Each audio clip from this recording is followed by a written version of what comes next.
Hey Ben, what's the Aztec Safety online e-learning website again? Yeah, that would be aztecsafety.com. Fire extinguisher and firefighting, we'll send that one to Paul. Ah, now here's a course I should probably take. Conflict resolution. Power line safety. Yeah, I thought it might help me with my line calls.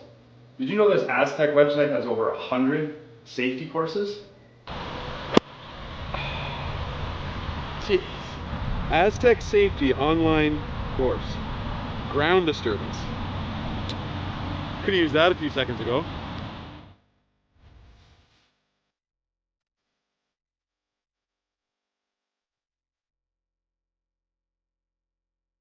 Welcome to the rockshop.net, the official store for the Grand Slam of curling.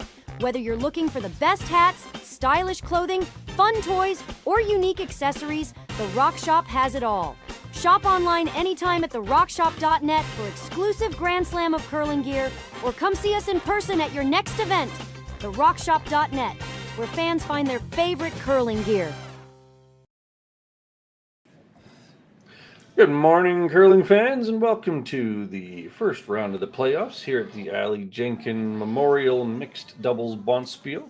We're coming to you live from Martensville, Saskatchewan, to see a riveting match between Perret and Rios versus Koana and Aoki.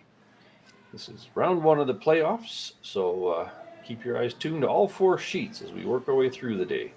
My name's Gord Copthorne. I'm coming to you with Rory. Oh, I got your name all mixed up because I'm saying way too much too fast. Rory McCusker. Nice. Nailed it. On a Sunday morning, so I get a little bit of a freebie on that one. All right. So, what do you think of the matches this morning, Rory? Well, this particular one, these could be the two best teams here. So it's always interesting to see a quarterfinal like that. Koana Aoki has won this a few times. Excellent. 2 years ago, I believe, 2 or 3 years ago. This time, Tori Koana has brought her adorable little daughter, who she's posted a few pictures of with Arnold Asham's kind of mini broom. And they've also brought ice maker James Gordon a bunch of Japanese chocolate and candy, which it always goes a long way. Okay, so they're using the cute factor and bribery to work things in their favor is what I'm hearing. Hey, anything for the win, right? Those are two pretty good moves, I'd say. We got a couple of other really good matches going on across the sheets as well. There's Walziak and Augustiniak versus Rameshlo and Dirksen. We got Gail and Hewitt, the experts out of Australia, playing Kim and Young, the Korean pair. And then, of course, the locals, Martin and Laycock, made it through, and they're playing Yi and Yu way over on sheet number 1. So again, everyone keep your eye on the scores. It's all on Curling Zone. I hope you have a great morning. Now, here's why I love mixed doubles. We are a whopping 4 rocks in, and it's already messy. Yeah, that's a definite advantage of this game. Watching as a spectator. They've also come a long way, these athletes. When I first started doing mixed doubles, they would often forget whose shot it was, who had hammer, at what point in the end or game they were in, and it made it kind of like tough to watch. But mixed doubles has been around for 8 or 9 years now, so yes. They really developed through a lot of those kind of confusing points, and the athletes have gotten a lot better at understanding this game as its own curling discipline. Yes, the subtleties of this versus 4-man are becoming legitimized. Not what was the rule on that again? What was the 4-guard rule? What was the 5-guard? When can I hit something? Exactly. Yes, they've come a long way that way. All right, so just organizing in my brain what's going on here. So yellow's shooting. Let me see here. So red has nope. The ticker at the bottom's not keeping up. Who's got hammer? Yeah, scoreboard operator has not been paying very much attention to the rocks remaining. Let's see. There's 3 reds and 3 yellows in the house. Yellow's at the back. Team with hammer always gets the rock at the back of the house. So that means Koana and Aoki have hammer. So they got a little bit. Also assuming that the colors on the bottom are set up. Let me see here. Yellow is Perret and Rios. Okay. So they're playing some cleanup. We're really on the ball this morning, but that's all good.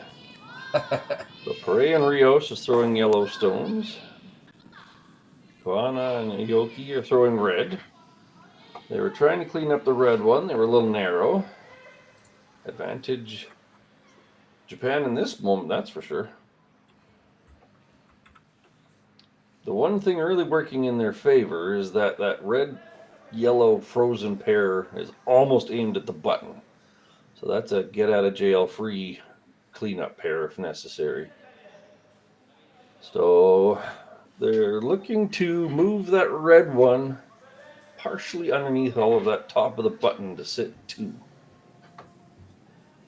And thank you, Roy, for quickly cleaning up the bottom there.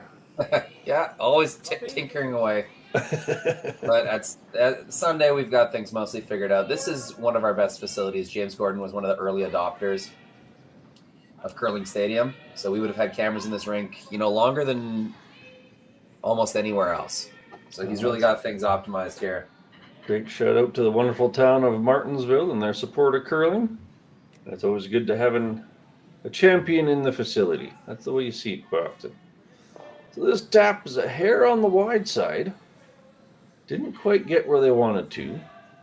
Sitting 1-3. Lots of red around. That other red is kind of playing an ugly guard. Made that port a bit trickier. Yeah, just tapping that red a little bit ended up being a good thing. So getting that half buried wasn't exactly what they wanted, but it definitely improved the situation here.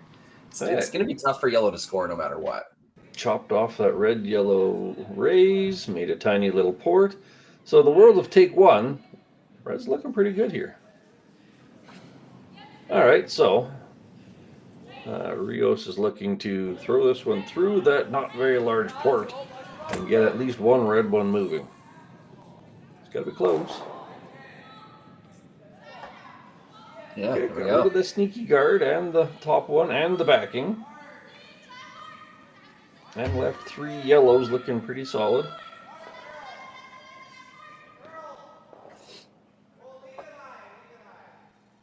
Now, how do you remove some yellow, protect your red, and possibly sit 2? That's kind of what they're thinking here. Yeah, the angles are now really good. So the yellow backer is now gone, so that red can go flying on the next shot. The double on the yellows jams into the red, so a good rearrange there. Might be forced to play something soft and keep some yellows in play at this point. And your statement right there is my favorite. In mixed doubles, you tend to either do soft weight board hack kind of hits or smash the hell out of it. I think that double just flat jams, so there's no reason to wail on this. So a controlled weight makes a lot of sense to me.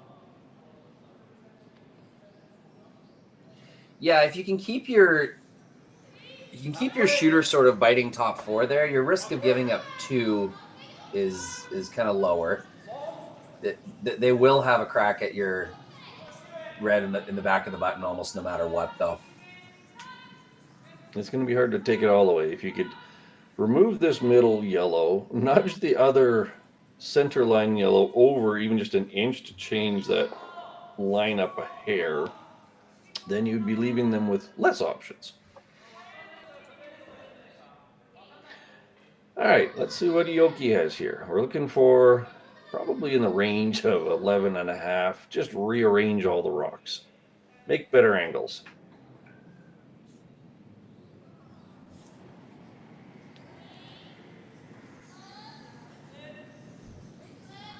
All right, he jumps up quickly. They're one of the teams that likes to sweep their own rock. That's totally a fair option for any team. It's got to be close. Ooh. That was an unforeseen outcome. Yeah, I kind of saw that coming, Gord. I think it's okay. It's going to be tough to give up 2 because now on the next one, there's going to be some face of some yellow that you can either draw to or hit. Yellow's going to have to make a perfect freeze here to hide them both. Yeah, freeze your own, just a little bit of a line. To your point, it's going to be hard not to I should phrase that differently. It should be pretty easy to get a yellow out no matter what. But Yeah. did go from a juicy looking steal chance to how do we only give up 2? Yeah. Very true. That red, yellow, red may come in handy. All right. So this is Perret throwing what's probably meant to probably meant to be. I must have got hammer I on was here. gonna say I think this is last shot all of a sudden. So we're going for walking this one down for just a nice little sneaky draw for 2. Well done. All right. We're going to get our brains on straight in this break, and that's a Sorry nice about that. pick of 2 for Perret and Rios. We'll come back in a minute.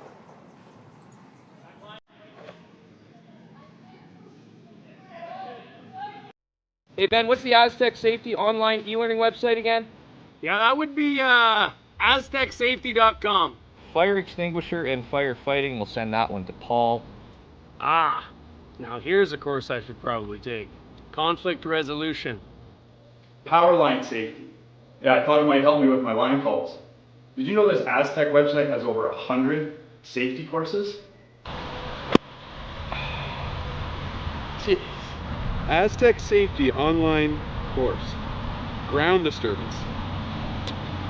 Could have used that a few seconds ago.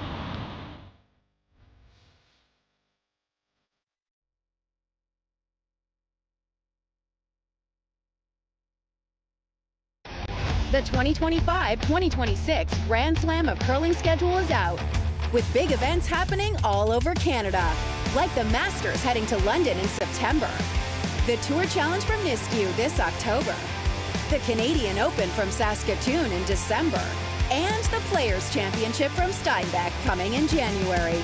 Early bird weekend and full event passes on sale now at gsoctickets.com. Let's rock! Welcome back, curling fans. This is the Sunday morning quarterfinal match between Perret and Rios, Koana and Aoki. We're coming to you live on Curling Stadium, part of the Curling Zone collection. My name is Gord. I'm here with Rory, and we just witnessed a very exciting first end where Perret and Rios took 2 with hammer. Yeah, not that the scoreboard operator knew what was going on or anything, but that is how it be. The color guy can't count to 5 others, so we're doing good on a foggy Sunday morning. All right, so we've opened up with a brilliant freeze. It makes me almost question Koana and Aoki's last shot there. If that was their very last shot and they kind of put a yellow in the button area for the opponent, I wonder if there wasn't anything else they could have done. Or they were trying to get it thinner. Like I said, I was actually shocked that yellow spun in so cutely frozen on the back one. But yes, I probably would have chosen a slightly different shot as well.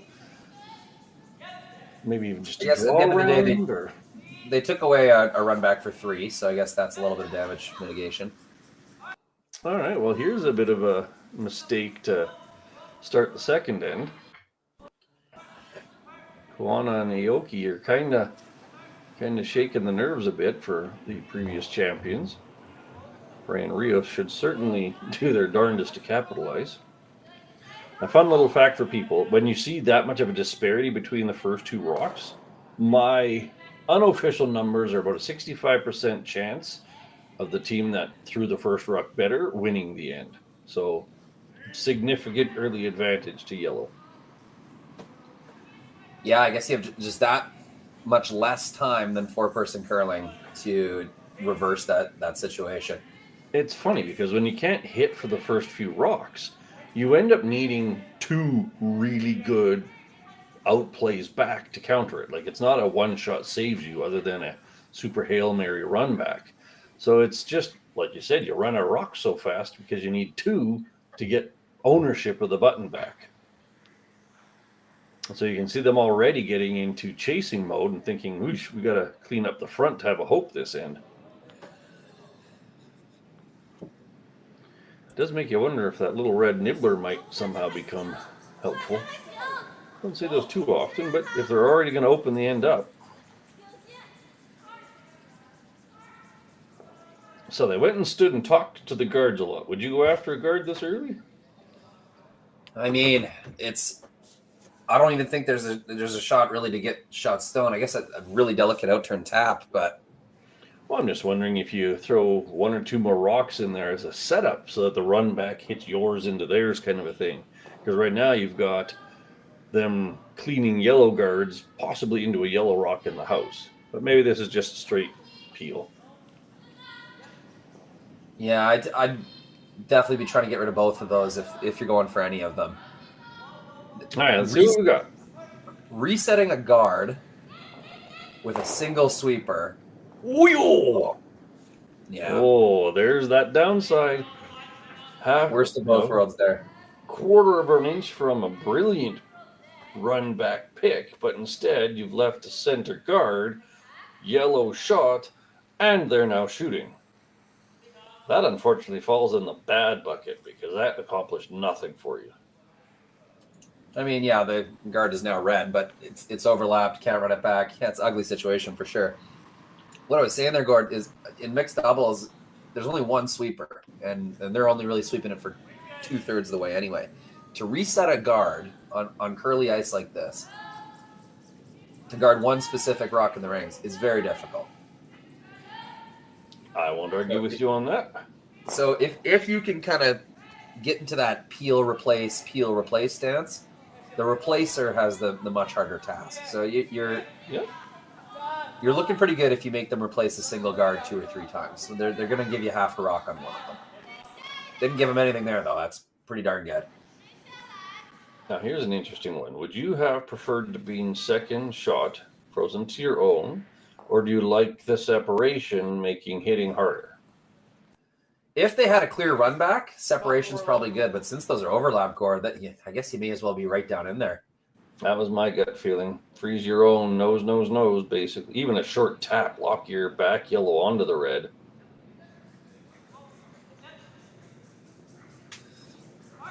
Still a decent shot, but they definitely had a better opportunity. Yeah, for stealing one, they're looking pretty good.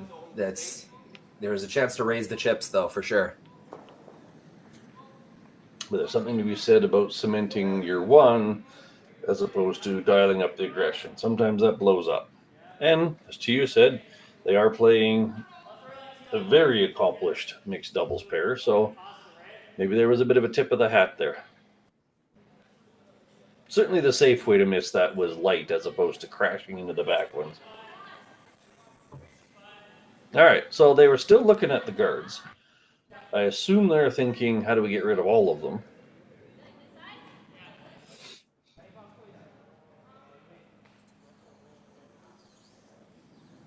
Yeah, and Tori can throw the big one, too. Certainly no shortage of weight coming down on that.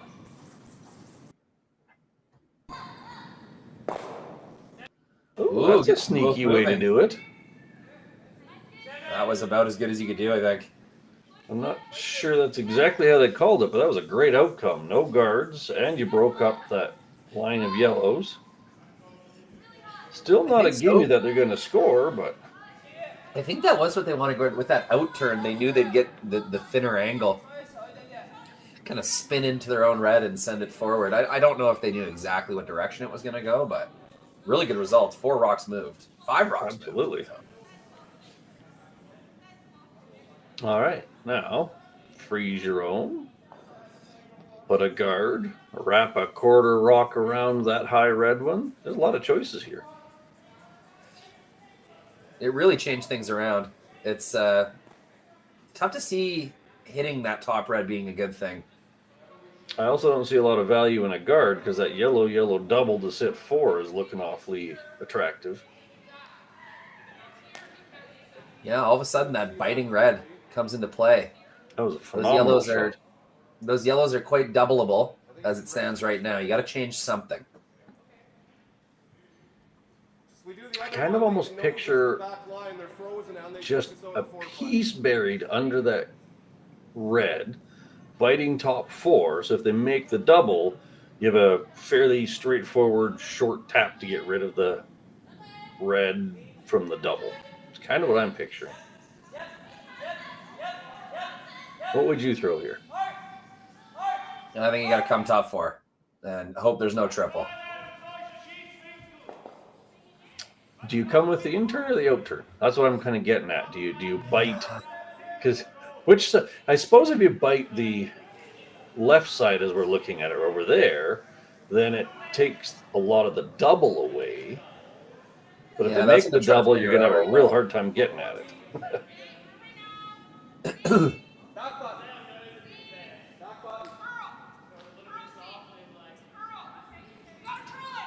To your point, I can't see much success in removing reds. That would be a temptation. Get rid of a red and sit 1, 2, 4. Well, they're gonna have some kind of double no matter what, you'd think. So I gotta think like half top 4 on the out turn side makes both doubles tougher. Half top 4 on the in turn side, the reason I like that one is it makes it more playable for you on the next one if they make the double and they're sitting 2/3 buried.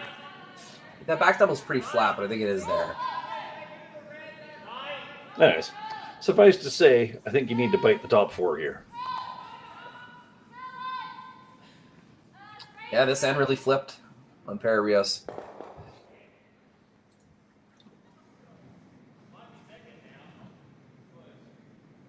All right, okay. So they settled on agree with Rory, out turn bite 4.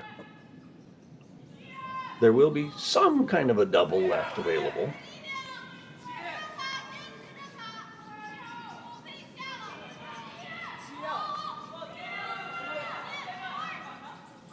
Martin trying to walk this one, just got to get it by. Ooh. Okay. Well, in the 8 foot. They're out counting 2 reds. They took the flat double away.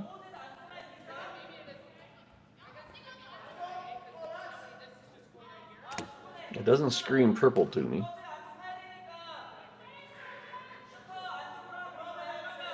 Wow, Tori drawing up an absolutely ideal scenario where they kind of whisker tick the top one. I don't know if all that work is necessary, Gord. You're going to go straight back with the red.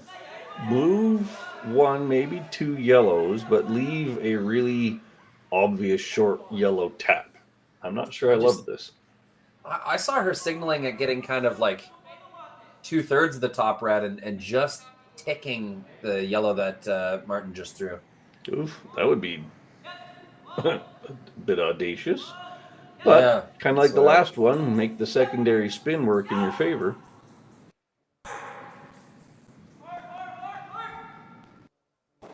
Well, they're definitely hitting the middle one. They're not doing it light. She kind of turned it over. Gone before she even threw it. Plan change.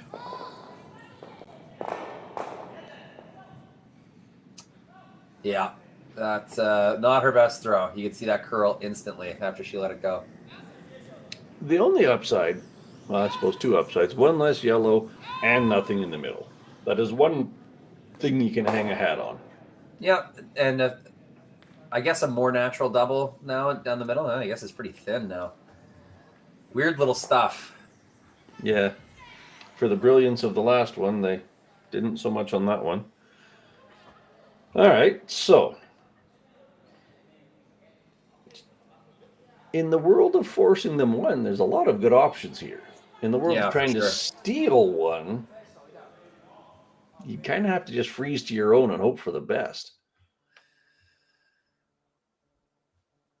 Yeah, I mean, if you could just place these stones, I would almost like just tap that back button one about 2 feet, no triple. Yeah, you're occupying the tee line. They have to hit and stick. Yeah, exactly. I mean, putting it right where he put his last one isn't the worst either. Kind of like the 1 foot to the right of the center line on the 8 foot. They have a hard double for 1. I'm not sure why they're so fixated on those 2 reds up there.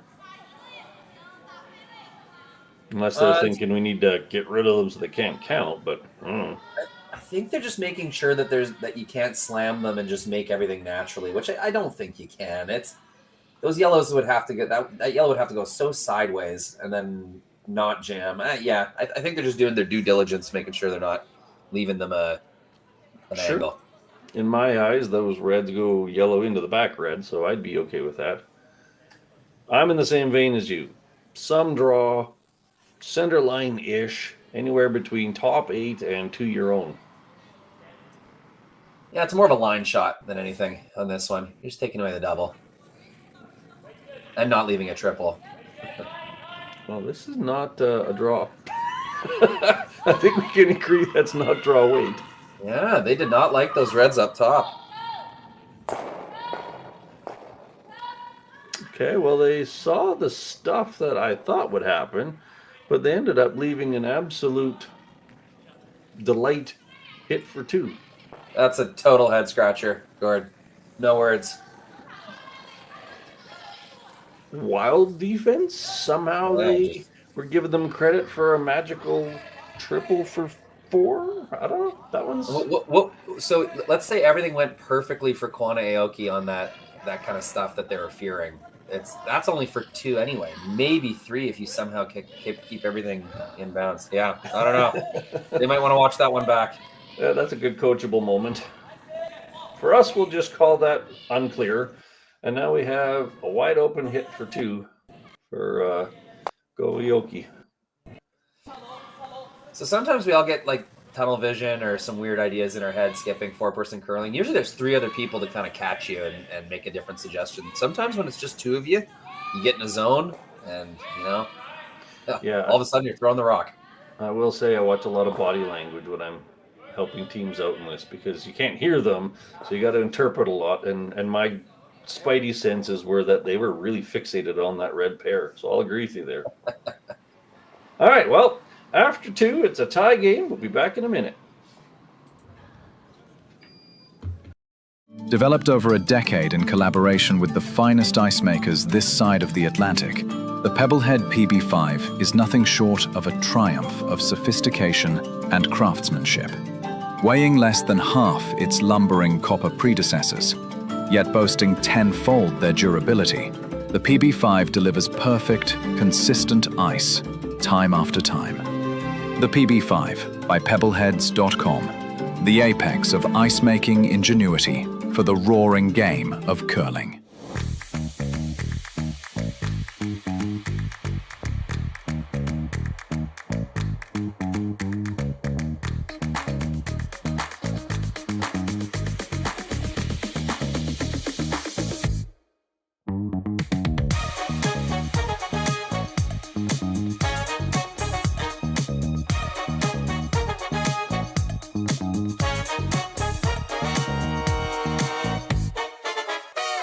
For over 20 years, the Sandra Schmirler Foundation has granted more than $9 million to hospitals across Canada for life-saving equipment for premature and critically ill babies.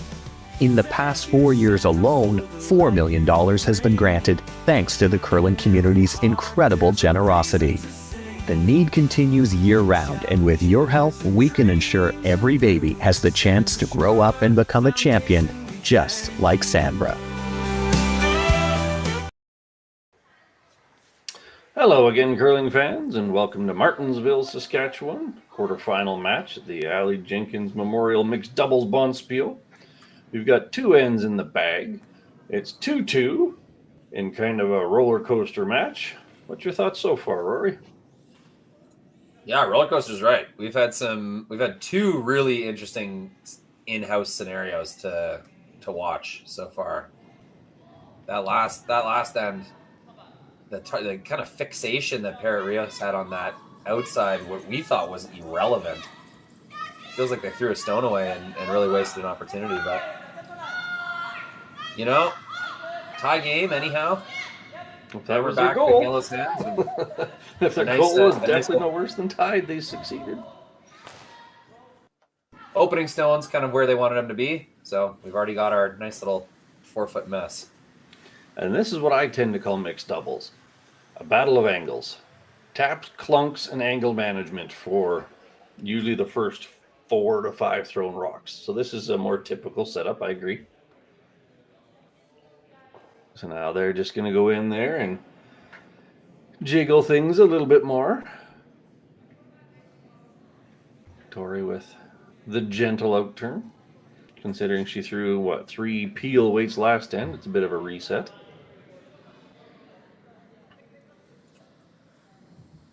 Looks like she's a hair heavy on this one.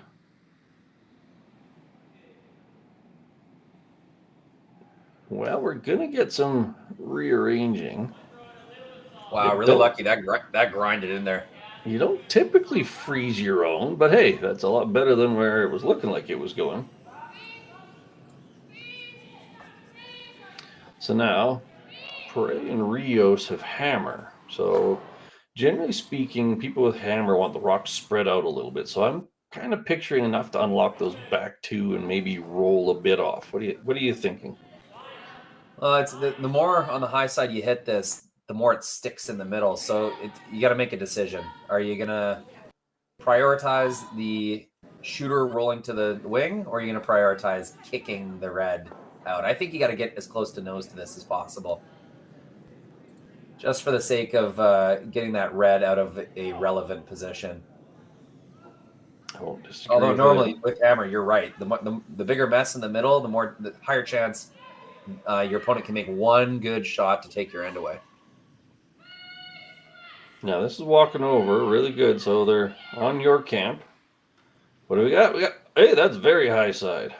So we kind of accomplished half of both of our plans.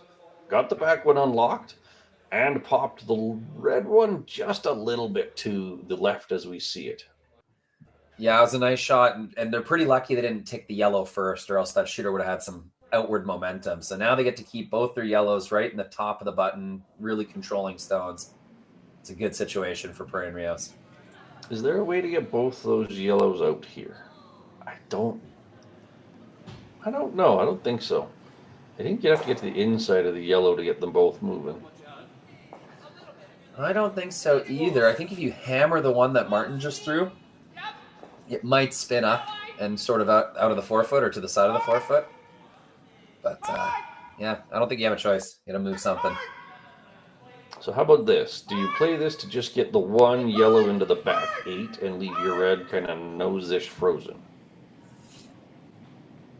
Yeah, I'm not sure it would ever kick that hard, but yeah, shooter on top is not the worst.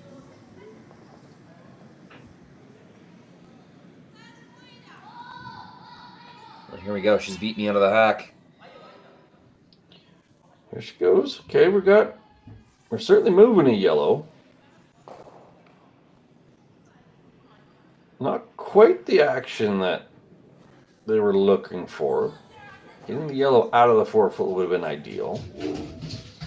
Yeah, I think Perret and Rios can cash this all in right now if they want to. Gord, I think you nose that top red. All 3 reds leave at least the relevant scoring area. You're certainly not wrong. This is going to be...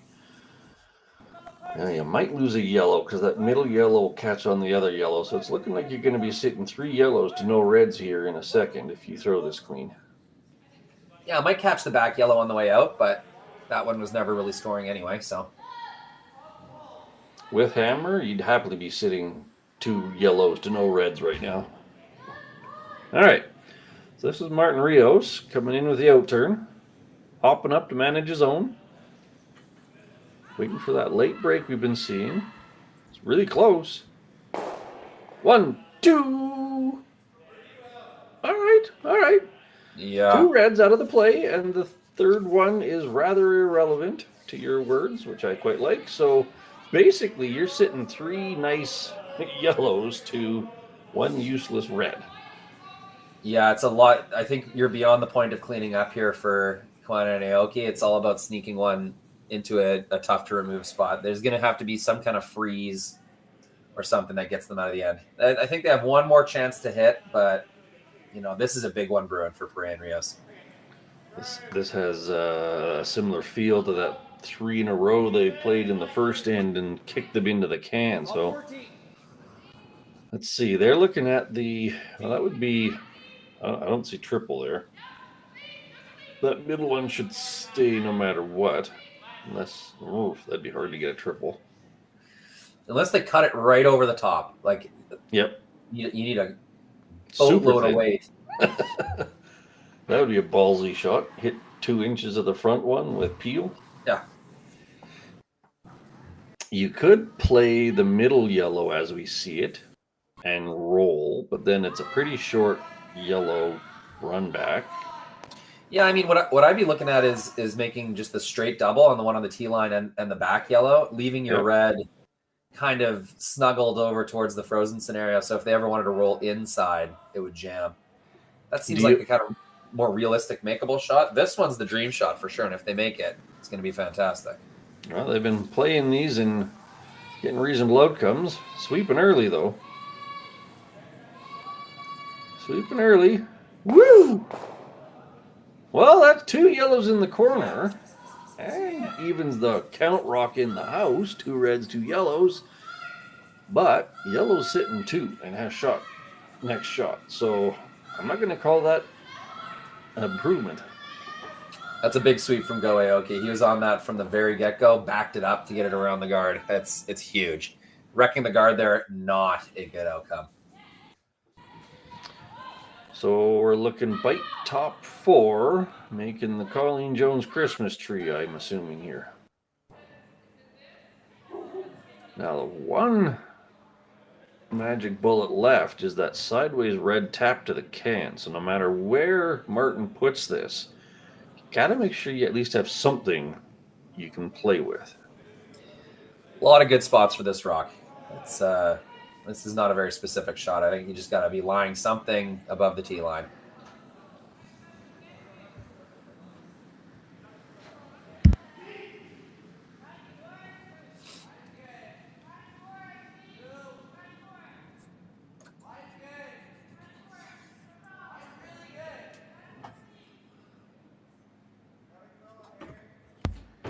That's a great shot. That's a great shot. It also takes most of the red tap away. You could push it to the back of the button, but you've got lots of yellow promotions. Kind of looking like Aoki's going to have to throw a Hail Mary freeze here. Yeah, it's all about not giving up 3 right now. So if he freezes that one, if you make it perfect, you get second shot. And there won't be a really easy way to get rid of it. Even if you don't throw it perfectly, it could be hard to get a second yellow in there. Like even if you were slightly outside frozen and maybe on the measure you are sitting 3rd, it's hard for Perret and Rios to get another one in there. So as long as you freeze it well enough that you can't just smash it. Because unfortunately that hitting rock would probably be still the 3rd point. Anyways, to your point, this has to be a really well thrown freeze. Yeah, it's got to get there. You can't tap it too far. You can't leave it short. There's only one way to make it.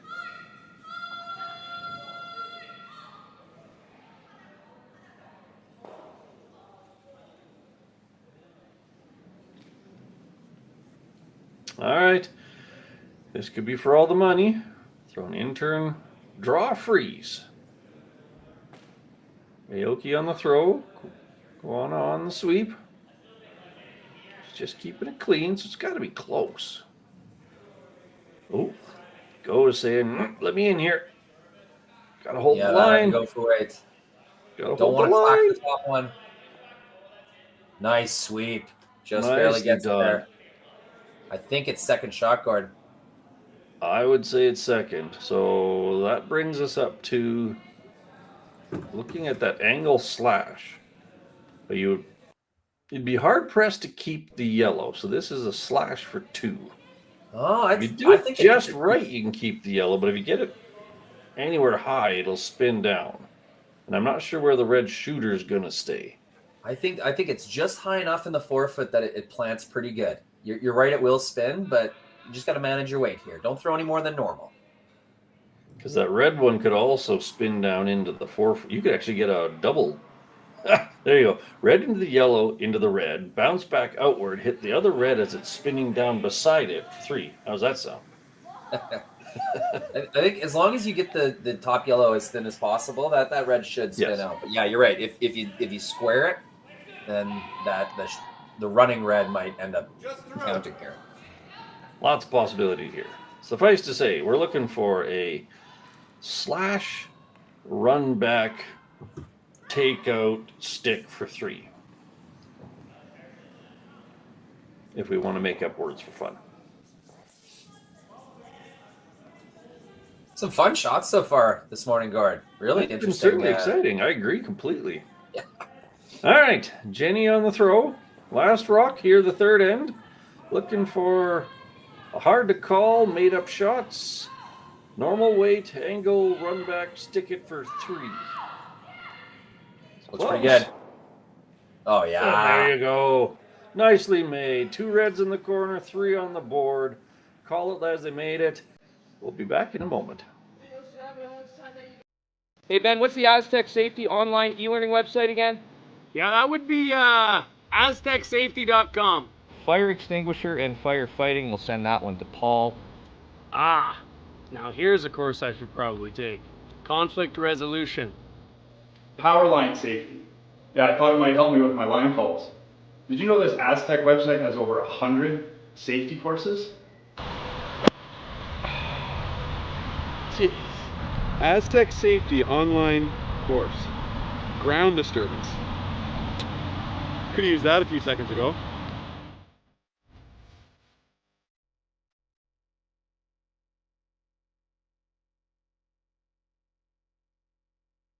Developed over a decade in collaboration with the finest ice makers this side of the Atlantic, the Pebblehead PB5 is nothing short of a triumph of sophistication and craftsmanship. Weighing less than half its lumbering copper predecessors, yet boasting tenfold their durability, the PB5 delivers perfect, consistent ice, time after time. The PB5 by pebbleheads.com, the apex of ice-making ingenuity for the roaring game of... Welcome back, everybody. This is going in end number... Whoa, what do we got going on here? All right, never mind, a bit of a camera glitch there. All right, end number 4, setting up beautifully again with the tap freeze by Jenny Perret. And I don't even know what to say. This has been a game full of excitement. Hopefully it keeps going. Oh, absolutely. This super studyable moments so far. Like a lot of interesting situations to react to. Like we've been critical of a few calls, but really credit to these teams. These have been some sticky scenarios. Whoever's had the advantage in the first half of the end, often that's been flipped. And by the end, they're playing quite desperately. It is the kind of game a coach might put on a board and tell their team to watch, because it's been lots of choices. Ooh, well, that didn't work out very well at all. Yeah, it's the ultimate sin, coming deep and leaving a pocket. Especially when you have hammer, it's not what you're looking for. That's a little kiss of death freeze. So now that red doesn't need to go anywhere for a while. So you're looking to get on the inside of that red one so that anything hit, red goes, yellow stays. The back yellow is protected. So any single shot could be 0 or 120 score. Like, it's wildly goofy misses and phenomenal shots. This one's walking over nicely. Oh, nice spot.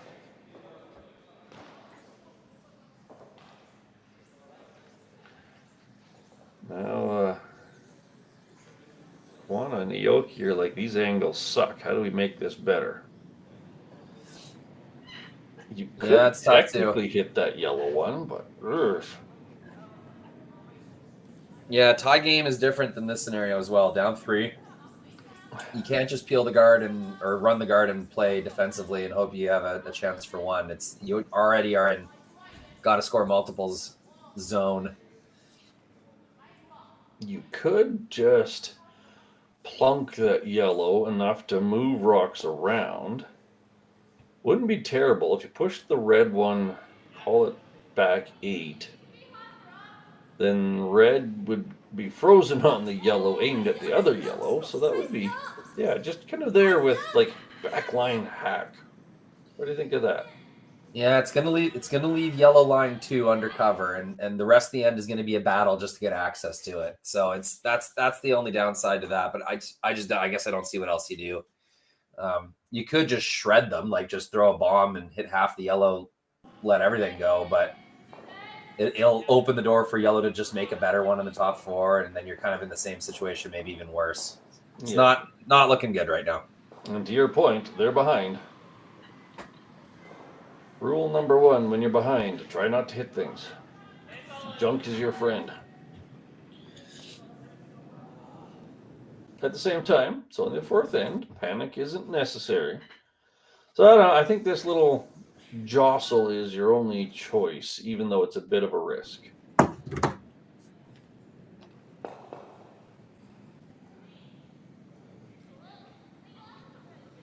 Joe's got his broom down. It's got to be close. Oh, there he goes. Just looking to get basically nose. Just rattle everything around.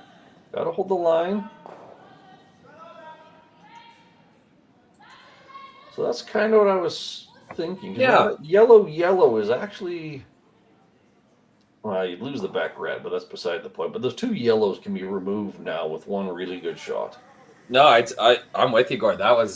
That's looking really good now. The angles are much better. Both yellows move when that's contacted. The red's almost impossible to remove without exploding at all. Yeah, it's a good shot. You do leave yellow sitting 2, but I don't know. If I'm Perret and Rios, I'm not exactly sitting here counting my chickens. I'm sitting here going, "Ooh, this is a pretty easy give up 2 or 3."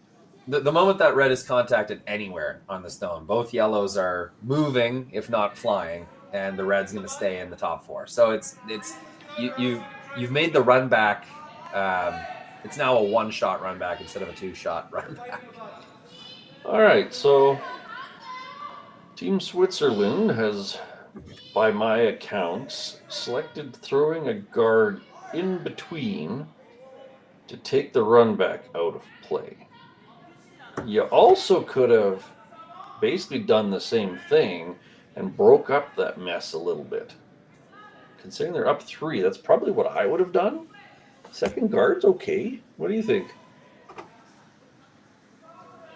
Wait till it comes back into scene here. Yeah. So they're trying to put a guard in between all of that. Yeah, just don't line them up too much. Make the double run as hard as possible. My thought was they did, but...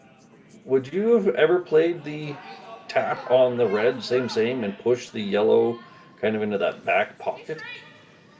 I guess I would say no. Not that I'm saying that's the wrong shot, but it just feels like I'm advancing things for my opponent if I do that. Yeah, I'm playing the up 3 in that scenario. I'm saying you're more welcome to still have one, but... Yeah. Yeah, all right. Yeah, for a force, maybe. I think you have a good opportunity to put the game away here. It's fair. Koana and Aoki, they've got 2 shots to kind of rearrange this before their last rock to score 1. And I think you dare them to make it. Go ahead, make 2 run backs, and we'll see if you can have a shot. And that rattle tap isn't going away. You can always do it later in the end. So right now, they've got to clean up the front. The only way they're scoring multiples is if they clean up the front. So let's see here. We got... It's pretty good. 1, 2... Oh! And gets the run back. Leave some junk up front, though. So that was the only way they could make that. They had no choice. But the way those all kind of blew off, not super ideal. And kicking the red that far out, that's a little unlucky, I would say. I thought she threw that pretty good, and the cookie did not crumble the way they thought it was going to. Upside is the 4-foot's a whole lot less junky than it was. Downside, to your point, is they're going to have one lonely red at the back of the 8-foot here in a second. But there's guards, so, maybe you can get a skipped deuce, so to speak, out of this. Rios is just looking to get rid of that outside red one. Roll into the center lines, the call. It's strong for trying to stick or roll. Yeah, didn't leave something to come off of though, which is more important, I would say. Did make backing. I don't think it's going to curl enough to get to the inside of that, but you could sure tap it back enough to be shot. I think you could. Like that red guard's kind of halfway-ish. I bet you could get by and get inside. Because if you inside froze that to be shot rock, that's not a bad place to be. With 2 rocks left, that leaves you several choices. Because they're going to have to defend that path, and then you'd have the out turn to come the other side to grab the other side of the button.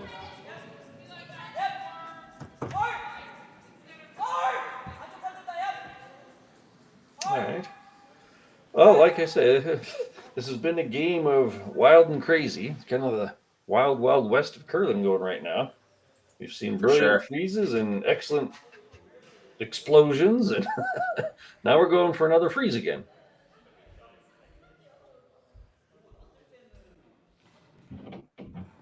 Having an awful long discussion about this, maybe because she's only thrown a handful of draws so far.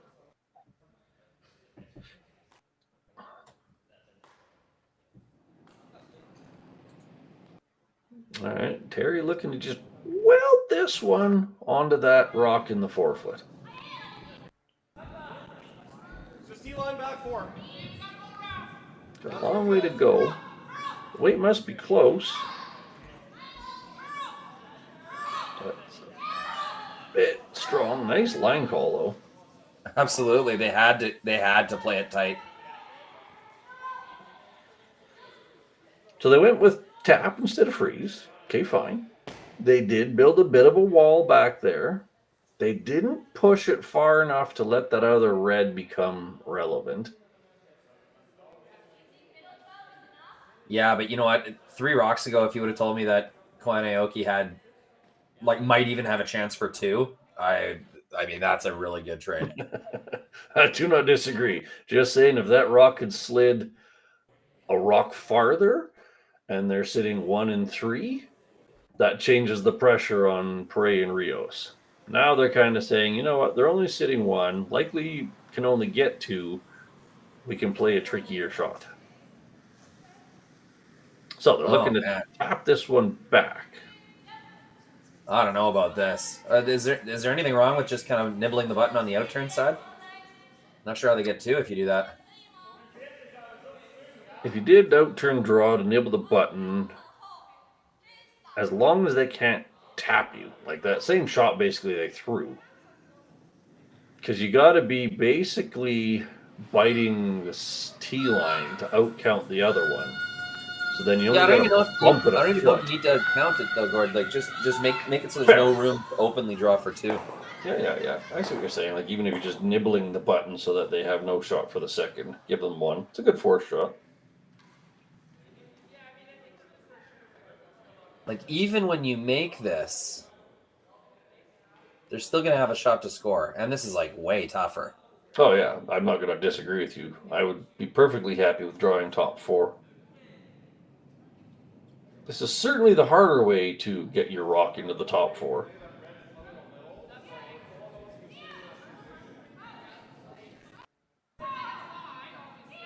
So they're looking to just kind of push this yellow into the red and sit shot under guards. It's pretty darn close. Oh, yeah. What a shot. That is money, but they didn't actually end up shot. So this is now that force you were just talking about. Basically, I think it's yellow, guard. Yeah, I think it's for it. Anyways, hell of a shot. Yeah, really nice All throw. Right, they're saying it's yellow. Here, we'll get the zoom in shot here. So I agree with you. The draw was certainly an easier way to get a rock there, but hey, that apparently got them shot. Oh, it's really close. I think it's yellow. Be a spin of the stick, to say the least. Now, if you assume yellow is shot, you have to play the harder shot, the longer red run back. If you think red is shot, technically you could just say, you know what, we're going to take one and be behind. It is only the fourth end. There's no harm in this, really. Pocket. If you assume yellow is shot, there's absolutely no harm in pushing that red one back, trying to get your team. So he's going to throw an out-turn run back to give the runner an in-turn motion. Yeah. Switch the turn so that it goes the other direction.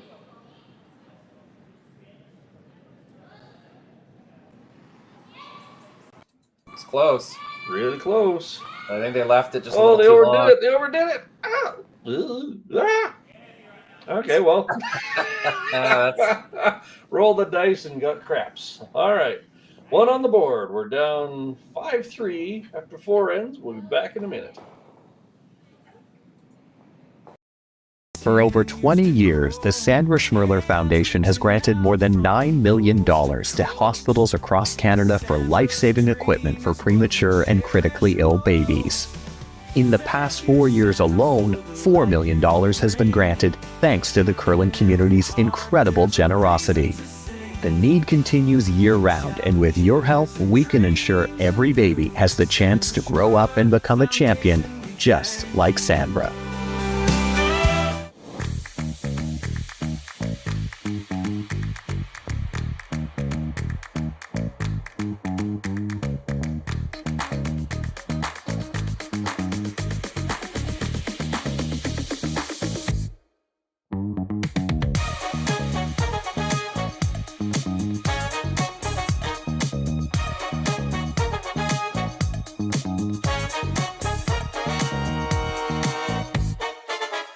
Welcome to the RockShop.net, the official store for the Grand Slam of curling.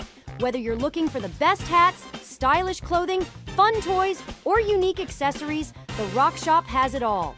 Shop online anytime at the RockShop.net for exclusive Grand Slam of curling gear, or come see us in person at your next event. The RockShop.net, where fans find their favorite curling gear. Welcome back, everybody. We have just had the shortest fourth end break in existence. They don't do that in most of these formats. You get 2 sips of water and a pat on the back, and you keep on going. So, fifth end. Perret and Rios have hammer with a 5-3 advantage. Both teams still have their power play. And as Rory and I were just discussing, this game has been wild swings left, right, and center. So who knows what's going to happen. But glad you could join us here on Curling Stadium, part of Curling Zone. Rory, do you even venture to guess which team feels like they have the advantage right now? Well, yeah, I guess the scoreboard's showing 2 points up for Perret and Rios, and we definitely have seen Tori Koana throwing much more desperation shots. So I guess you got to give the advantage to Perret and Rios. But all 4 ends so far have been just wild and wacky. There's been so many crazy situations and shot calls that you just don't normally see more than a few of in a game. We've already had 5 or 6 ourselves. No, for sure. And even here we've got kind of a quirky little unexpected mistake. Perret and Rios were looking to go into the 4-foot, and they just kind of clunked the side of what I would have called a terrible first shot by Koana and Aoki. I tend to call anything mostly buried under a center guard, but not in the 4-foot, the Bermuda Triangle. Those are generally really useless rocks. They are a second guard, but they still manage to run into it. So what do I know? Now, momentum swings a little bit again the other way. Terry has a chance to rearrange, push theirs down into a better spot.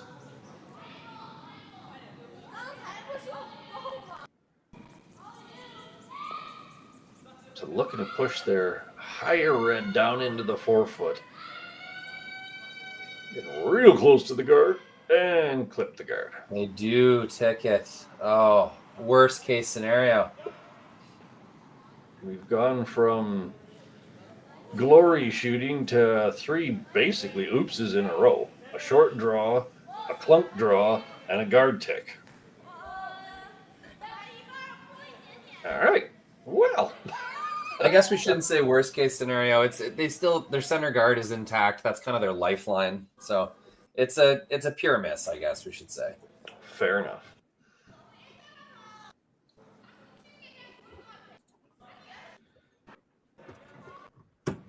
So if I have hammer and I'm up, I'm thinking that red one is the danger rock.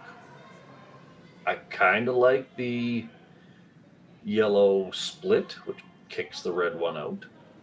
I'm not against moving the yellow one through the port the other way and rolling off to the side somewhere. This looks like peel the guard and maybe get rid of the other red as well.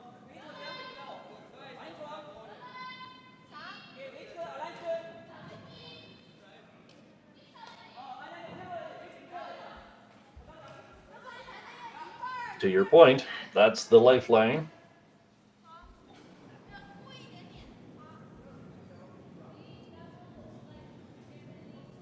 Coming down with the fireball.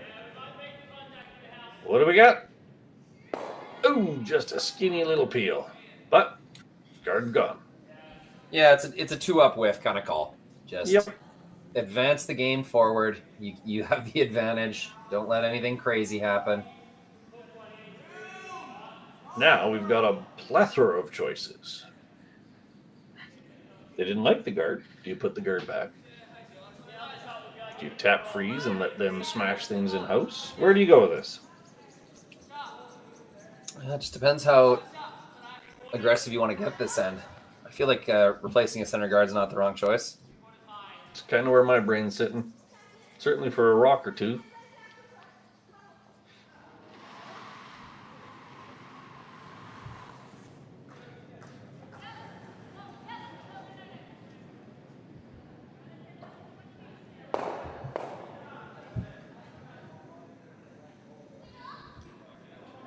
He's looking at it early, so it's got to be close. It's a tight guard of anything. Definitely a tap.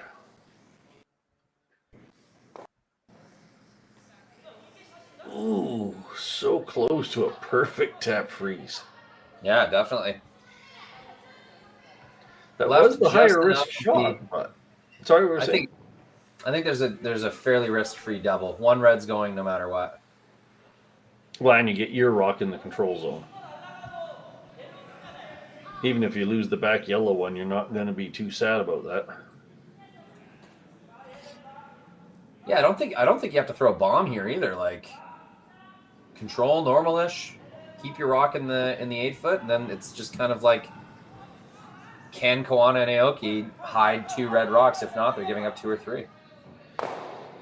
This doesn't scream control ice. That's not a very controlled slide either. And to that point, he seems to be a bit inside. Ooh, he's losing his yellow one. Okay, not the worst. Sitting 2-3. It's a very lonely red. You could very easy just... I don't like that call. I'm not sure I would double the 2 yellows. I guess if you're just trying to force one, but... Yeah, Tori Koana's got hit brain big time. She's always seeing a hit to solve her problems. It's an interesting team. They're also the only Asham curlers of any of the Japanese players that I know of. They have their own identity, this Koana Aoki team. I know Tori used to skip her own 4-person team, and they did fairly well. But for the last few years, at least, this is the only time I've seen her in international competition. Wearing those Asham shoes and throwing bombs all game long. Now, I'm not against hitting the lower yellow with a little bit of weight to tuck under a piece of the other yellow. But I'm thinking like hack. As long as you don't make that yellow one a obvious double or something like that. So you gotta either push it just a little bit or push it quite a bit. But to truly move both yellows, I'm not a fan of. Personally, I think a freeze right in between those 2 yellows is also a really good shot. Yeah. Didn't even think of that. If you froze it right in that imaginary top 12 pocket, what does yellow have? Just smash it.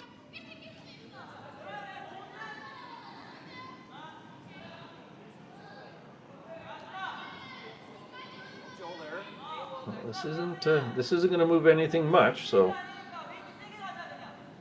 we're going with the triple guard. Okay. I don't think there's either yellow run back available anymore. I think that did the trick.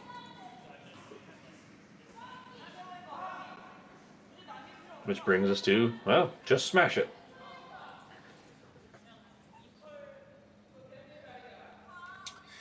Which one do you smash? There's the top red. I'm wondering if you can clip the outside of the top yellow one. The thing I don't like about hitting the red one first is you might actually roll a little bit over and overlap your own yellow. And then Go can walk one around, stagger in the top 4, and you got a world of trouble. You definitely don't want to get on the low side of this red. That's for sure. If you hit it high side, you leave kind of a goof. Well, if you can get 3 out, if your shooter leaves and the red and the yellow leave, you're doing not bad, but they still just wrap one around. I'd be tempted, Guard, to just kind of roll my shooter into the 8-foot, get second shot, and then that might be my 2 rock, depending on if they leave the double or they miss a guard. Yep. Can you push that red through without either yellow moving much?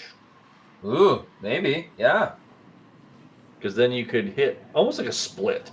Hit a thick, I'll call it a 3/4 of the red. To your point, your shooter rolls to the outer 8-foot. You'd have 2 yellows to play with. So they'd have to do the exact same shot again.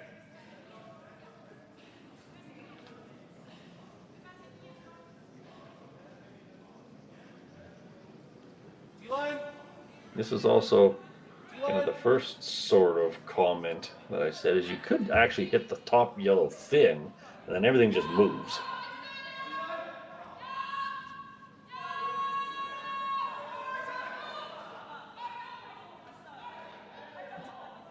I guess the question is, do you want the front clear, or do you just want that red one gone?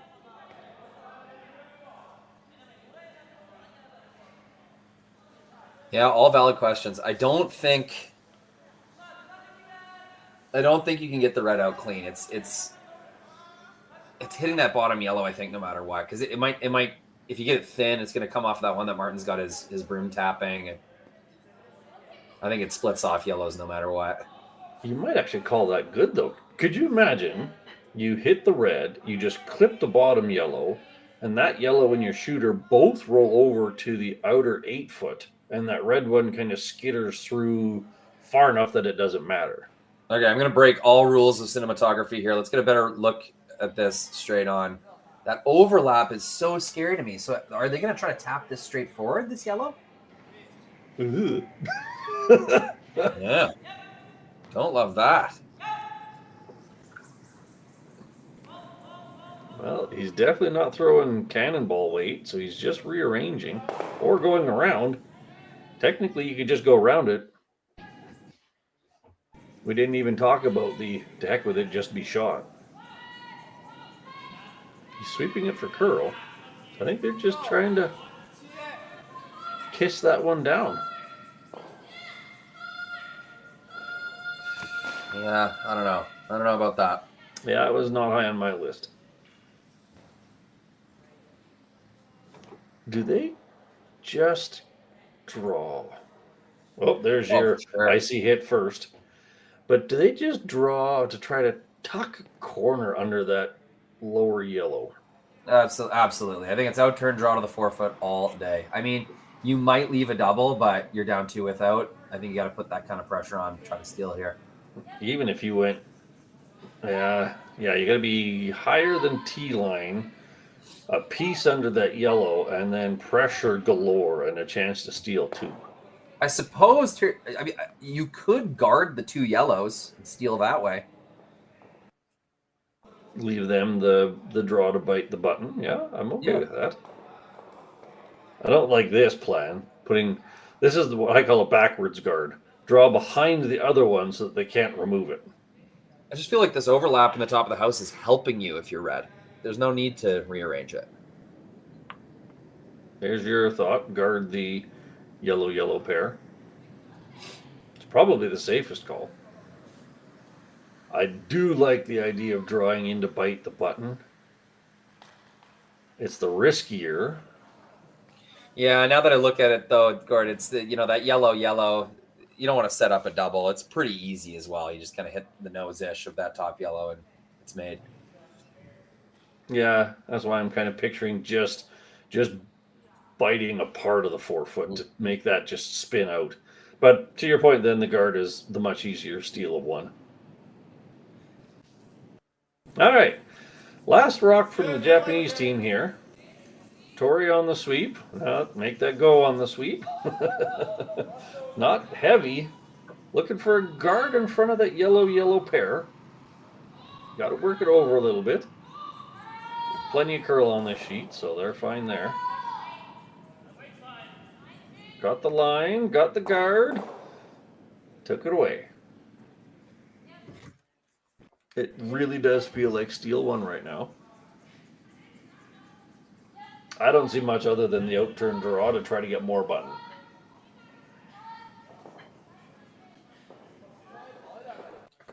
Yeah, I think it's a good mission accomplished. Oof. You could. Is there any risk in bashing it forward? Well, right now they're looking at the red, yellow, red for 2. Yeah, exactly. I don't think there's much risk. You're already giving up a steal. You're not making it any worse. Yeah. And if you can't see the draw would be the easier one if you can see it. If you don't think it's there, then this is really the choice, and it's for 2.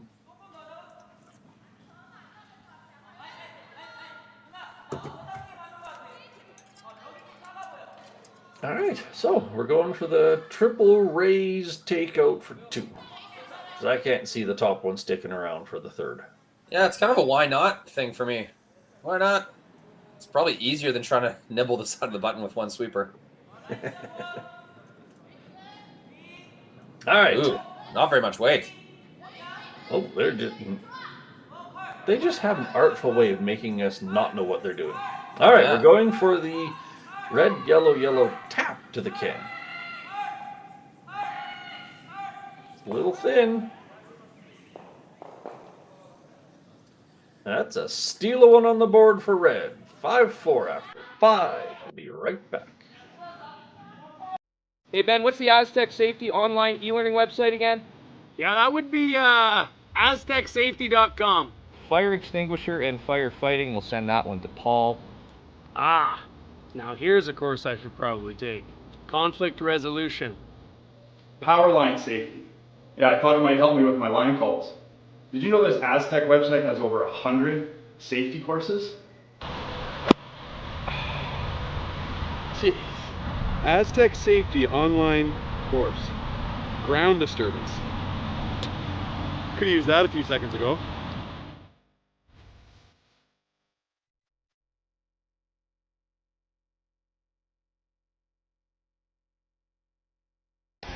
The 2025-2026 Grand Slam of Curling schedule is out, with big events happening all over Canada, like the Masters heading to London in September, the Tour Challenge from Nisku this October, the Canadian Open from Saskatchewan in December, and the Players' Championship from Steinbeck coming in January. Early bird weekend and full event passes on sale now at gsoctickets.com. Let's rock! All right, we are back. End number 6 in this wild and crazy epic affair between Team Japan and Team Switzerland. We've seen brilliance, we've seen crazy, and now we've got the super crazy awesome power play. That is the Dave Schmel request. There we go, the super crazy. No, that wasn't nearly super crazy and awesome enough. We'll get it. All right, 6th then power play. This is pretty textbook. They have a lead. but you still want to use your power play. You always feel bad if you get to the end of the game and you never even used it. So, Perret and Rios have elected to play the power play here in the 6th end. Now, what I find fascinating is it's only a 1-point game, but they are still technically behind, so the textbook answer would be a centerline guard there. However, that is an absolutely brilliant chop off of that corner guard. Gord, I got your very own power play graphic. You ready for it? Oh, wait, there you go. The pretty textbook power play. Haha! We've got the textbook power play. I love it. Keep that graphic. Because you're going to have the pretty textbook follow-on power play in number 7. We have the technology. This is all customizable. So, red has brilliantly chopped off that side, but the corner guard's still there. So now they're just going to stack it back. Yeah, we have not. We did not see the bump shot, which you see so often in a power play, and it worked out. Look at that, Red's shot under the wing. It's going to pretty effectively neutralize that scoring opportunity for them. That's pretty much always the way that plays out. If you do make that small tap freezy thing for one, it's so hard to get the second one in there to be more shot. So we've got this side capped off. So we see Koana Aoki, they're looking at throwing a low corner, which I'm pretty surprised by. I'm just not sure what danger they see. Like, what do they have to protect from? That yellow onto red, it's jamming into the other yellow all day, and if they may make that run back, there's going to be something open to hit. I don't know. What do you think, Gord? I think this is possibly a waste of a rock. It seems like it, and the risk, this early in the end, the risk of this rock becoming a beneficial guard for your opponent's pretty high, I would say.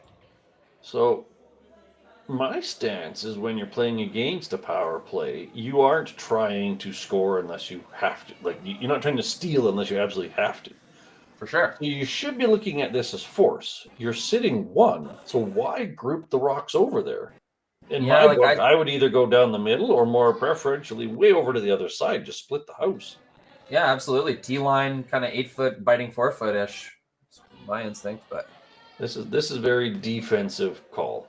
I don't, because now they can actually just draw underneath all of it if they really want. Oh, there you go. That just feels like another corner guard to me.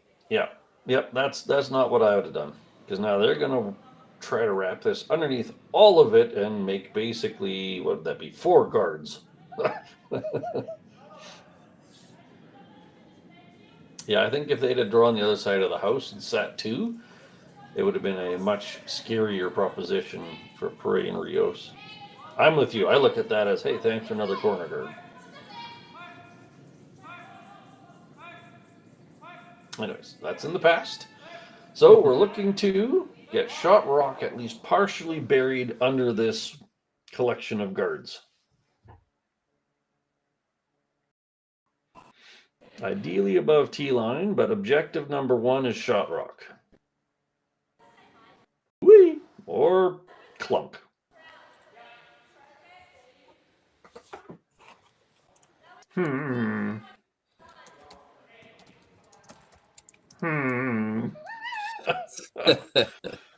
All right.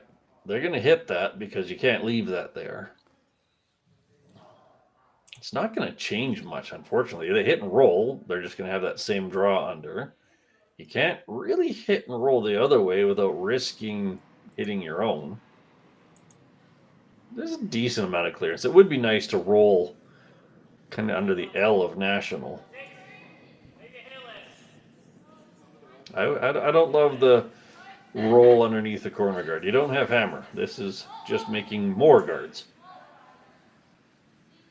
And they just showed you they want to draw underneath everything. Yeah, exactly.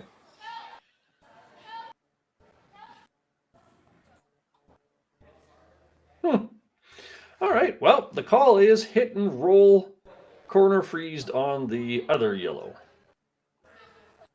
That's that hit brain of Tori Koana's. Well, I like hitting. I just don't like the direction they're trying to roll. Yeah, if you take it to the open side, it's it's Perret and Rios that have to do the hard work and rolling it all the way back over to the corner. Like you said, the Perret and Rios just had a practice draw there. This is just going to give them another crack at the exact same draw.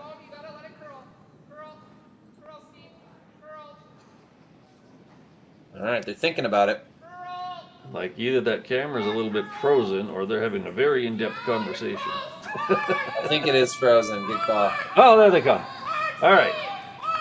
Well, there they go. It's just across the nose. Blunk, squiggle. That's a 4 out of 4 in terms of they did exactly what they called. Yeah. So the scorer in me goes 4. The coach in me goes, and there we go. What about just leaving that almost totally open, like just edge to edge, and then you can run it back if there is a draw around it. Now it's just an overlap situation you're never going to be able to chase. Yeah, it's just now another guard. You're right. You could have just nosed it, and then if they did go under it, you could use it. Oh, there we go. Hey, we got the right person. All right. Here comes Martin with his second attempt at this draw. Generally, if you leave someone the same shot twice, they do it a little better the second time.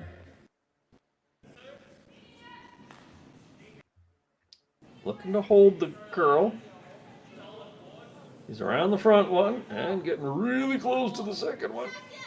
A little light. Yeah, that rock just kind of grinded on them. It seemed like that slowed down. He wasn't really expecting that sort of grind, so it ends up in almost the exact same spot as the other one. Tori jumping to let's smack it. Now, it is high enough that if you catch it thin, you risk your red one. But on the assumption you nose it, you're in a good spot. Kind of to what we were saying on the last one, is it would be useful if ever anything was underneath of it, because you have the whole rock to play with. That was to me a real big missed opportunity by Perret and Rios. They could have even been back 8, and they at least would have had to chase you.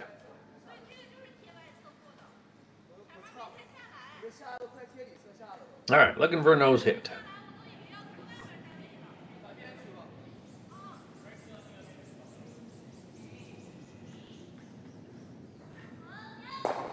Go on the sweep. Obviously thinks it's pretty close. A little on, a little off, a little on. Coming across nicely. Blunk. There's that run back kind of angle you want. That looks a lot better for red now. Now Martin has to go around it again. Really doesn't have any choice, but to your point, that's now the bailout rock for Aoki on his last one if they do get buried. So do you put this one deep to make the distance wider and risk them just drawing down to you? It's pick your poison kind of thing. I think I'd prefer just a good depth.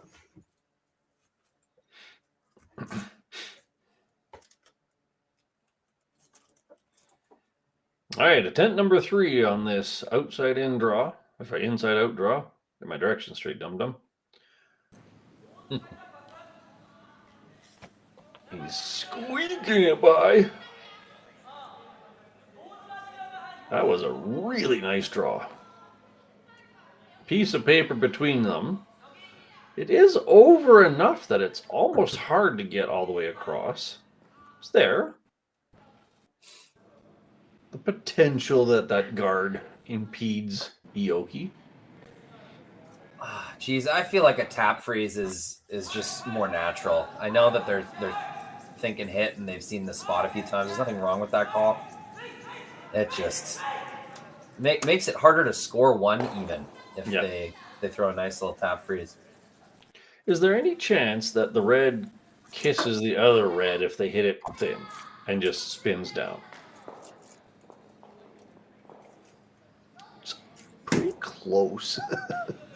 Anyways, looking for about 3/4 on the opposite side, so crossing over the face. Looking at board, this is good. This is more than what you're thinking.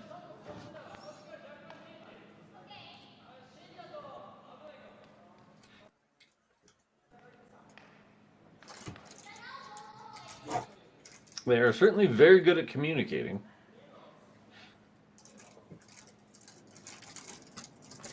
All right, here we go. In turn, cross face, board weight, tap. You make it sound so easy, Gord. Well, it's always easy to say it. It's got to be close. Got to walk a little bit. Got to walk a little bit. It's close. Nicely done. And gets the little flop under. Yeah, nice throw, nice sweep. Go Aoki. Big shot. That leaves red sitting 2. Nothing but draw the 4-foot. So despite what I would call a weird selection of calls down that side, Koana and Aoki have certainly come out on the advantage after that exchange, and now Perret and Rios are forced to just draw the can for 1.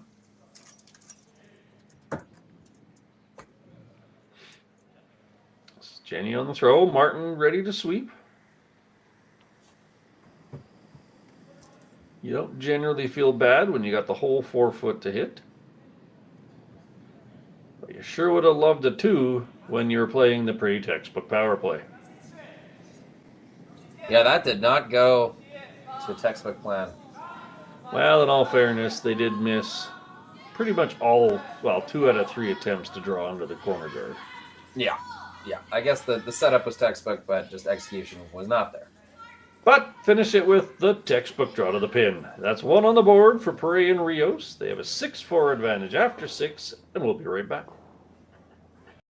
Developed over a decade in collaboration with the finest ice makers this side of the Atlantic, the Pebblehead PB5 is nothing short of a triumph of sophistication and craftsmanship. Weighing less than half its lumbering copper predecessors, yet boasting 10-fold their durability, the PB5 delivers perfect, consistent ice, time after time. The PB5 by Pebbleheads.com, the apex of ice-making ingenuity for the roaring game of curling.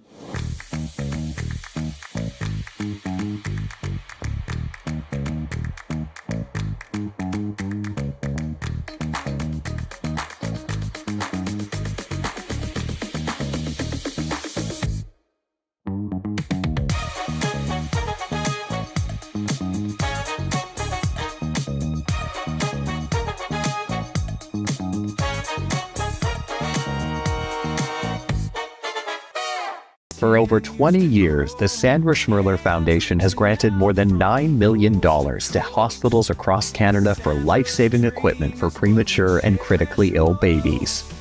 In the past 4 years alone, $4 million has been granted thanks to the curling community's incredible generosity.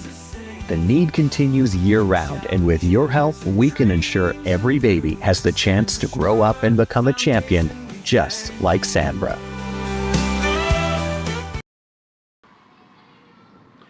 All right, welcome back, curling fans, to end number 7 of this roller coaster exciting adventure here at the Aly Jenkins Memorial Bonspiel in Martensville, Saskatchewan. And as expected, we now see we are behind 7th and fairly textbook counter power play. All right. More to the point, they are down to power play is exactly what this was designed for. By the designers of this game, you are down to you should be able to at least tie the game here and make the 8th end super exciting. Once again, we did not see the reverse split or the push or the bump on the first one. Instead, they played the chop shot. Their chop was not quite as good. So now we see the exact opposite. Red is hitting 2, and the counter is unfortunately lost in between them. Up 2 coming home, or up 2 without, I always coach the split. What would you have done? Yeah, we almost have like a total reverse of the last end's power play. I just love it when people chip that guard out of the way. But to each their own. I wonder if that's maybe more of a Canadian shot. I don't know. If you don't practice it, you don't throw it. But we see it a lot. I'm actually I can't remember the last time I've seen 2 power plays in the same game where that shot was not even attempted. Mm-hmm. All right. Well, frozen up. There we go. Give it a wiggle. Give it a jiggle. Yeah. And Martin's being asked to stick with his ever so favorite inside-out draw. Ooh, not a good rearrange. Worse. Yeah, not a good trade there. So now they are definitely fourth. That yellow is just screaming hit and roll. To your point, Tori does love a good hit. Going to be hard to sit 3, but you don't need to. You could be sitting 2 with a pretty good cluster of stuff.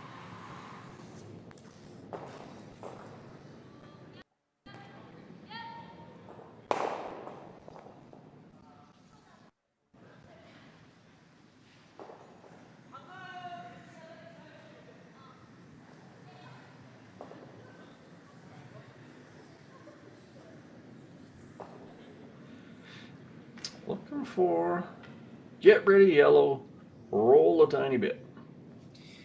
This end's really important for Koana and Aoki. They've kind of been behind it on a lot of ends so far. They almost got played out of the game a few times early on. So for them to capitalize here and tie this game or even take a bit of a lead, it's going to be a massive swing for them.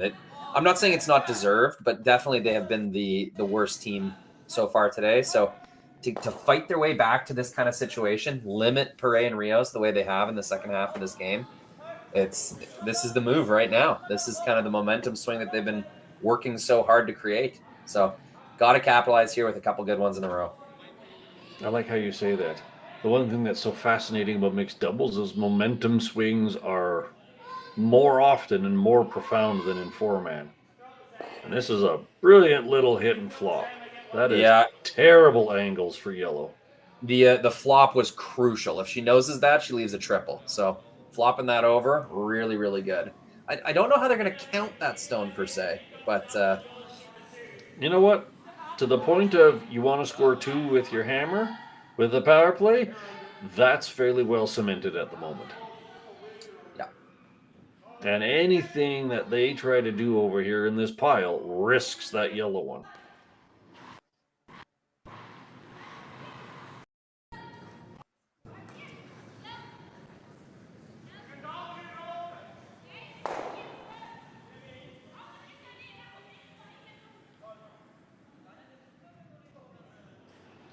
I'm not entirely sure what their ideal here is. Looking to move some reds one way or the other.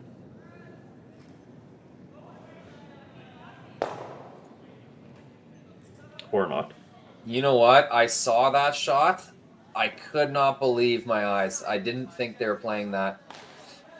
You would have had to catch it so perfectly. It would have doubled the reds, but I don't know. Maybe that first red sticks around in the rings. That felt like a last shot of the end kind of shot.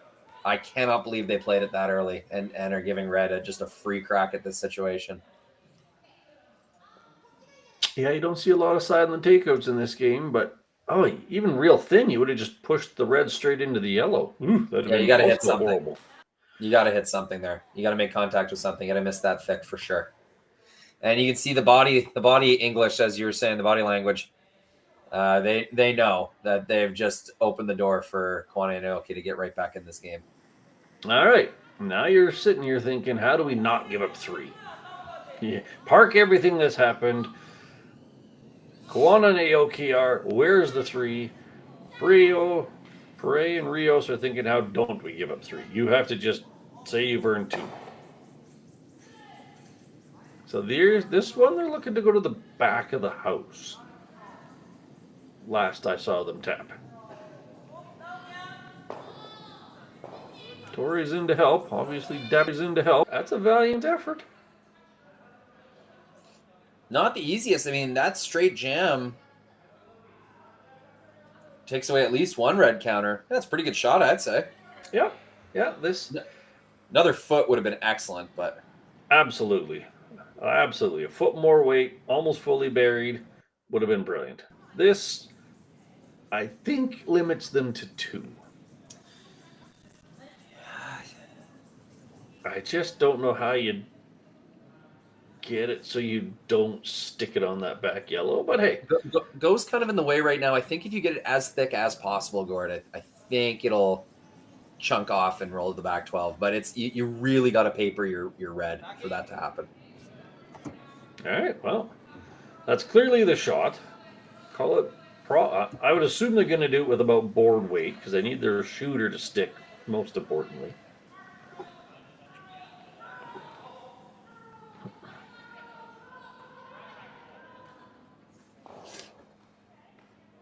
That's a interesting call as well. They're looking at the red, red, yellow for 2. The risk being the second red kicking over into what's currently third shot red. That seems unnecessarily difficult when you have effectively a wide open hit. Well, not wide open hit, but a obvious just hit. Hit what you can see and you're scoring 2, possibly 3.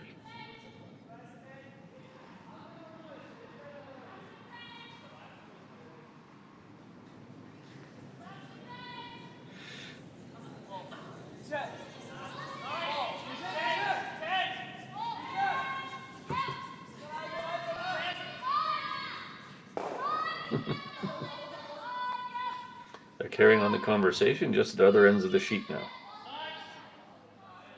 All right, shot of the game right here. This could be for all the marbles.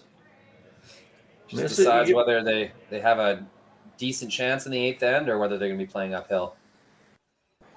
Anywhere from -1 to +3, depending on how the rocks roll. Nice, simple, not overthrow. Up early. Got to make sure you're past the front one. Looks close. It's really close. Yoy! And there's that hit it thick and you get 3. You call it, Rory. I think they chipped their own red ever so slightly off the top. Put 3 on the board for Koana and Aoki. They now suddenly have a 7-6 lead going into 8. We'll be right back. Hey, Ben, what's the Aztec Safety online e-learning website again? Yeah, that would be aztecsafety.com. Fire extinguisher and firefighting. We'll send that one to Paul. Now here's a course I should probably take. Conflict resolution. Power line safety. Yeah, I thought it might help me with my line calls.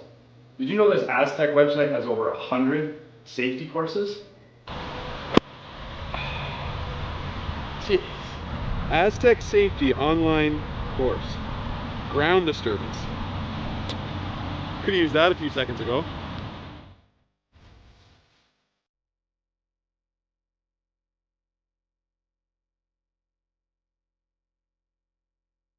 Developed over a decade in collaboration with the finest ice makers this side of the Atlantic, the Pebblehead PB5 is nothing short of a triumph of sophistication and craftsmanship.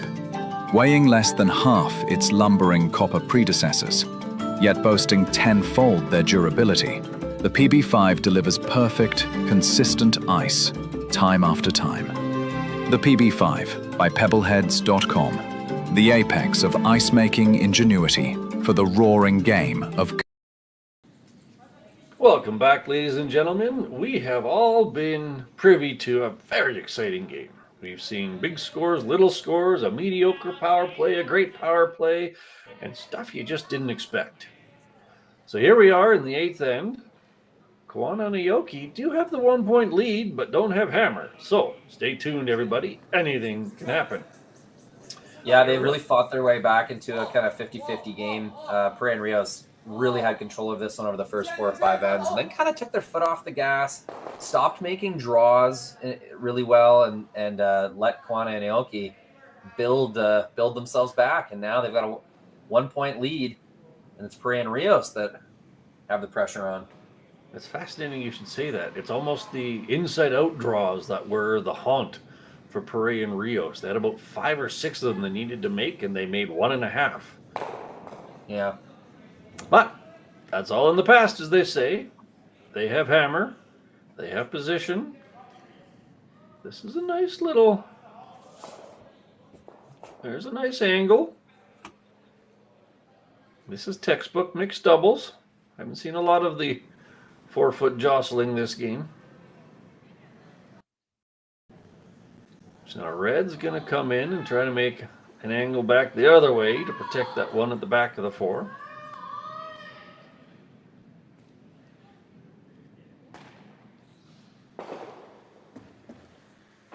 We haven't even really had a chance to look at the other sheets. This has been such a exciting roller coaster. Yeah. Quarterfinal action out on Martensville. A lot of good games, I'm sure. I'm interested in the Dirksen game. That's a junior curler out of Martensville. Sorry, he's not junior anymore. They play men's as well, but kind of a surprise quarterfinalist. So I certainly encourage everybody to take a peek at Curl Zone, maybe even watch a broadcast or a stream of anything else going on. If they've been as exciting as this game, we got 7-6, 7-7, 3-3. Great matches all across the rink. All right, so we're looking for creating the corner freeze back the other direction. Getting a little high on it. Bit of an over curl. Not terrible. Exposed a bit of their own red.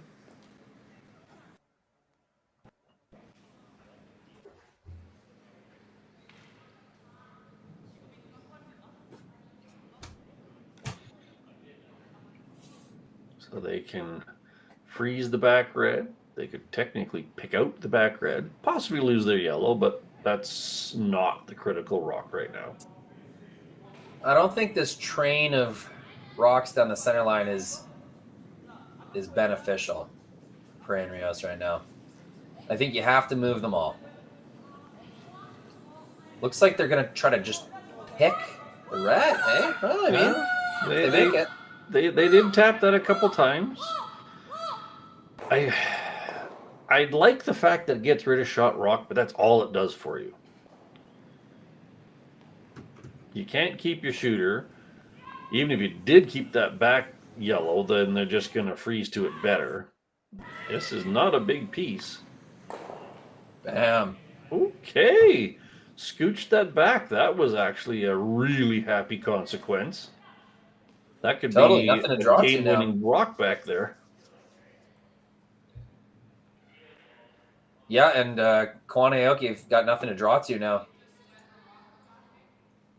That was certainly not an intended consequence, but a happy outcome, just moving it back 2 feet.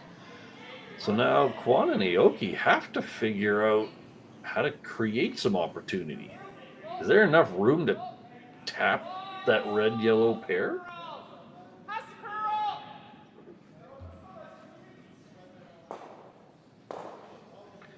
You can't see enough of the yellow to really play on it. Drawing behind it wouldn't be a particularly great choice. So it kind of feels like you have to rattle those around a bit. What do you think, Rory? Yeah, you got to keep attacking the middle.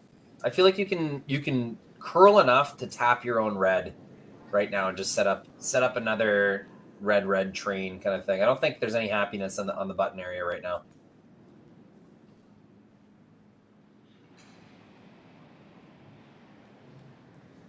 Or throw some weight at something.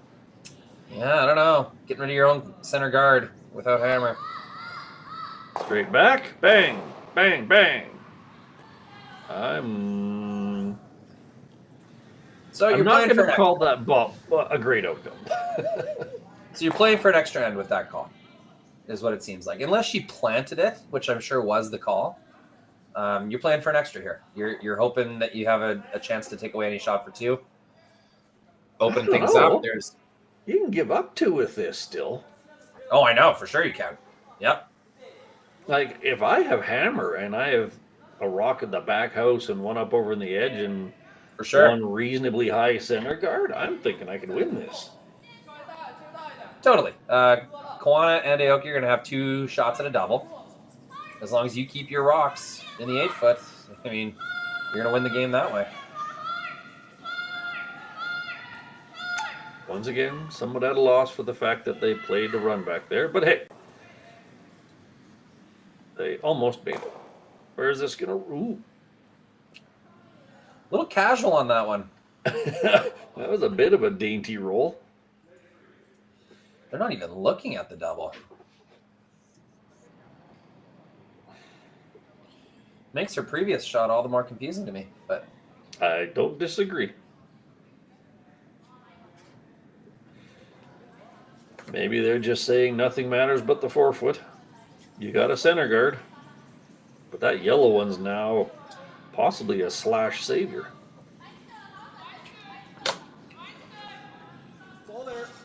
So they were originally tapping frozen to the one at the back.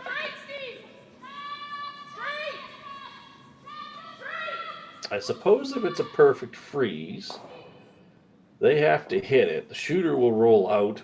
Then you can hit the front one, and now the force is definitely on. I suppose that could be the sequence they're picturing. That said, you freeze this, they may just freeze back.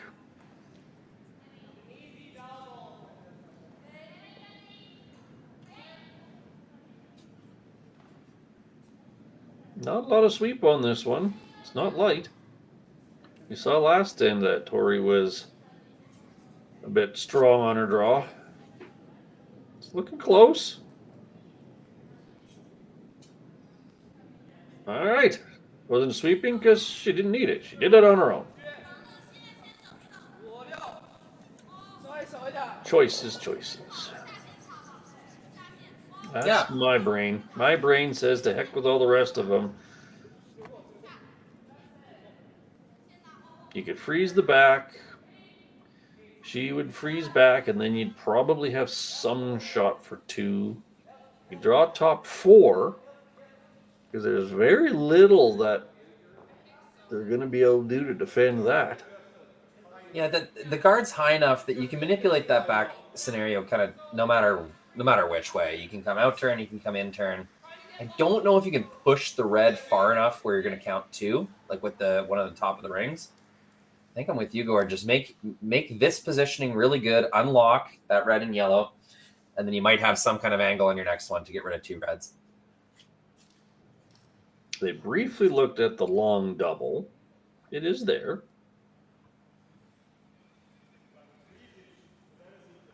Yeah, I'm kind of in the mindset of play at those back 2 and maximize your chance for scoring 2. Again, I wouldn't be against just straight draw top 4.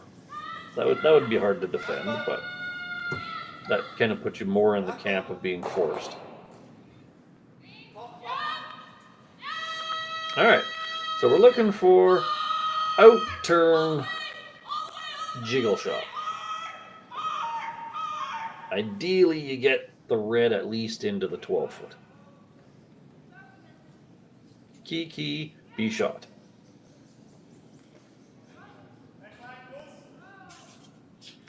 Martin watching the rock down. Looks like a nice clean throw. He's walking across.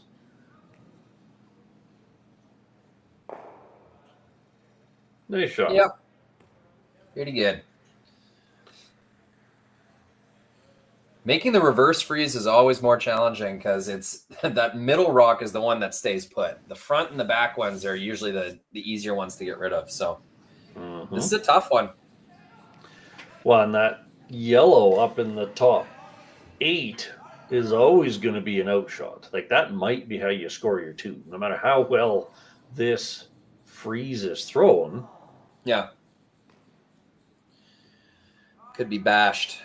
Yeah, advantage yellow. But that said, no choice but to freeze and cross your fingers. Yeah, could leave this like sort of just nibbling top 4 shot rock up there as well.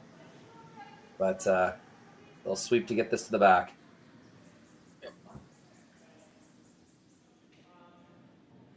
They must like it. Close. A little bit of on and off, a little on and off. Hold the line.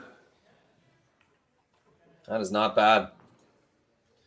They showed them the right side of it, that's for sure. Correct. 3/4 buried. Shot rock. This was always there. and the angles change so that that middle yellow one doesn't actually go anywhere. So the key is to plant this into the red. Yeah. Even if you lose the yellow, like even if they all kind of roll off, you'll count the one in the back 12. I mean, you'd have to throw a lot of weight for that, but it's tough to see yellow getting 1 here. If you make the shot, you're probably getting 2. It's either going to be 1 red or 2 yellows, what it seems like. I'll completely agree with you on that one. It's kind of a all or nothing. You either hit the red one and probably win the game, or you don't hit the red one and you lose the game. Now, this is one of those ones where you had no alternatives, so you just kind of pot commit to it, and sometimes that actually makes it a little easier. Well, this has been a super fun game to watch. It's fitting that the ending would be an exciting run back for 2. All right, Jenny with the slash double for the win. Got to be close. Oh, Martin's trying to make a curl. Get it over. There you go. 2 reds leave. Yellow scores 3. Put that in the win column. That's a 9-7 final for Perret and Rios over Koana and Aoki in a wild and exciting match. Thank you all for joining us. Thank you, Rory, for joining me. And we certainly hope you come back in an hour or so to watch the semifinal action here on Curl Zone out of the Martensville, Saskatchewan, Aly Jenkins Memorial Bonspiel. Thank you all and have a great day.